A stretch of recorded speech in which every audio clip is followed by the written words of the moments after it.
Hi there, my name is Steve Schwartz and I'm the founder of the LSAT blog. I've been coaching the LSAT for over 10 years now, and today I wanted to share my thoughts with you on how to improve your reading comprehension score on the LSAT. There are a few common mistakes that students make, and I thought that by covering some of the biggest ones, I would help you avoid them and as a result improve your score. Here they are. First of all, stop wasting time making notes. It takes time to write things down, it takes time to read them, and whether these are handwritten notes or they're notes on the passage itself, either way, it's not worth your time. The students who do the best typically mark very little or not at all. And that's because in part it takes time to write things down, it takes time to read things, and later when you're answering the questions, you'll be unable to avoid seeing your previous markings.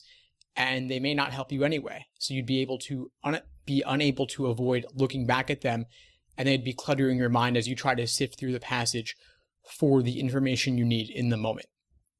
Another big mistake I see students making a lot is going through the questions in the order given. There's no reason that you need to do this.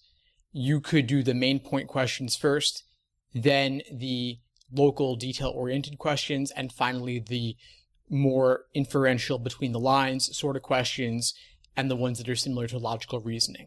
Now, main idea might appear first, might not, but a lot of the time you'll see these general easier questions appearing later within a set of questions, and then seeing some of the harder questions earlier within a set. And so there's no reason to go through them in the order given. You could instead build your understanding of the passage as you go, so that you'll be in a better position to handle the toughest questions when you do them, which is last.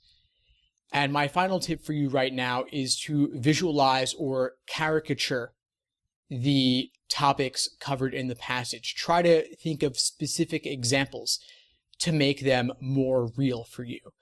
And so one example that comes to mind, if you look at the June 2007 LSAT, the first reading comprehension passage, which I'll link to below, it covers poets versus fiction writers, and then a writer who blurs the lines between the two.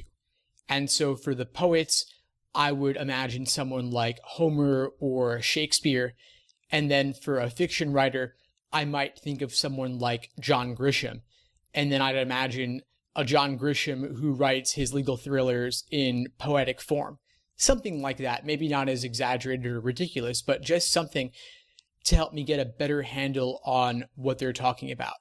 And of course, you could do the same for tougher questions like those involving science or those involving art, whatever your personal weak area is. I would, again, try to find a way to make it more real and relatable with a specific example that you can then return to rather than the more abstract, vague references that they'll give you. Anyway, I hope you found this helpful. If you did, please hit that subscribe button below to stay notified of new videos as I release them. And if you need anything at all in the meantime, please feel free to reach out. I love hearing from students. In the meantime, I wish you all the best and take care.